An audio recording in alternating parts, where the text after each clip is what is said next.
Jared Eaton, thank you for participating in Intermission interview today. I'm excited to be here.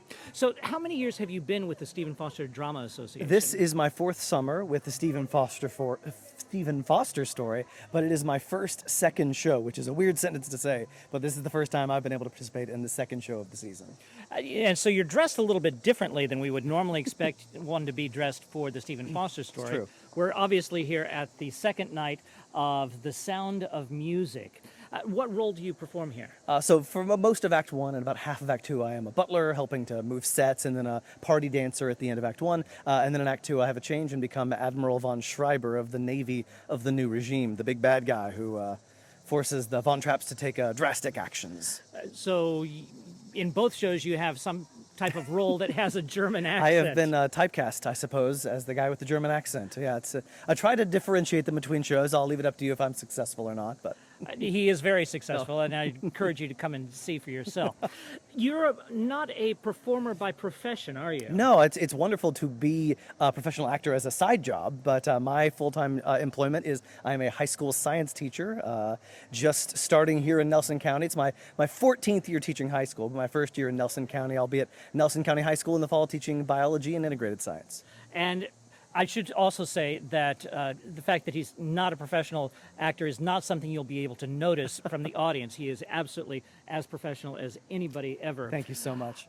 What lessons would you say you are able to be interchanged between your profession and your hobby? Well, that's a wonderful question, because I feel like a lot of people take a lot of the skills they learn off the stage and use them on the stage. And mine kind of goes the other way. The arrow flips around the other direction, because I've taken a lot of the skills I've learned from being on stage and being an entertainer and a performer and use them in the classroom, because one of the most challenging parts of my job is keeping 30 teenagers' attention, and that is quite a task. But if I can take some of the skills of the trade, the things we use in comedy and drama to draw those kids in, and storytelling in its nature is part of science, and that I think that does help quite a bit. And another thing I think I like to include a little more because of my performing background is arts.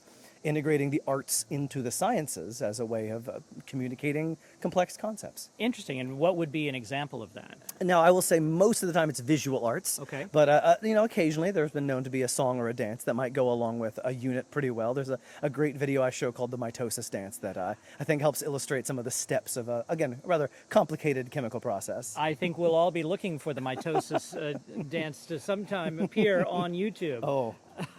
So you've performed many different venues in the region. Yes. What are some of the places you performed and some of your favorite roles? Yeah, so if you've seen me on stage, it could be here at Stephen Foster Story, or more likely in Elizabethtown, Kentucky, where I've done a number of roles at the Hardin County School Performing Arts Center. I particularly enjoyed playing Dr. Frankenstein in Young Frankenstein was one of my favorites. I will say a personal favorite was Dr. Frederick Treves in The Elephant Man, a more dramatic, serious show, but a beautiful performance. Loved doing that. And then I was, for 4 years, I did Dr. John Watson in the novel Adventures of Sherlock Holmes that the director Bart Lovins had adapted to the stage, and featured with many Foster folk that were in those: Billy Bass, Adam Riley, Drake Gillespie, Hannah Bowman. And then for 2 years, Clay Smith was Sherlock Holmes, and my final season, David Hussey was Sherlock Holmes. So featured with a lot of them there. Was a blessing to be a part of that.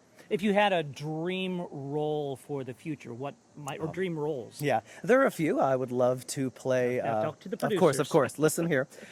You should put on Into the Woods. It's a wonderful show. It's the first lead I ever had in a show. I played Jack Into the Woods when I was in high school, and I would love to return to that one now that I'm older and play the baker. And then in 2005, I was fortunate enough to see Chitty Chitty Bang Bang on Broadway, a movie I grew up with on VHS. Love that movie very much. And so Caractacus Potts, the Dick Van Dyke character, is a dream role, but I need someone who can make a car fly. So if you can make a car fly, let me know. I'm your guy.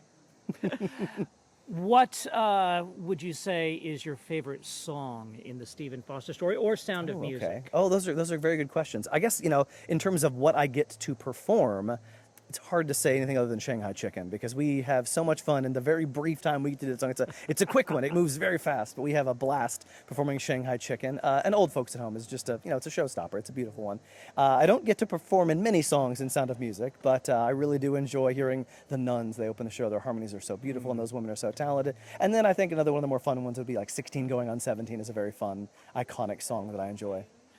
your hobby involves storytelling as well. It's Tell us a true. bit about In that. addition to the performing arts as a hobby, I enjoy board gaming. I have a ridiculous board game collection. It's a little absurd, but I have a good time with it. And then what you were referring to, Richard, is I enjoy Dungeons and Dragons from now and then. So that is a collaborative storytelling adventure in which you get a number of people together and roll some dice and slay some orcs and just have a really good time. And that's one of my favorite things to share with my friends is creating that shared universe and shared story that you get to tell together. Well, thank you for spending part of your intermission with us. Good luck slaying the orcs in Act 2. Absolutely. Or actually, I suppose I think I am you the are orc. the I am orc. certainly the orc in Act 2. If you would like to come see The Sound of Music or the Stephen Foster story, you can visit stephenfoster.com for tickets. And we'll hope to see you in Bardstown soon. Bye-bye.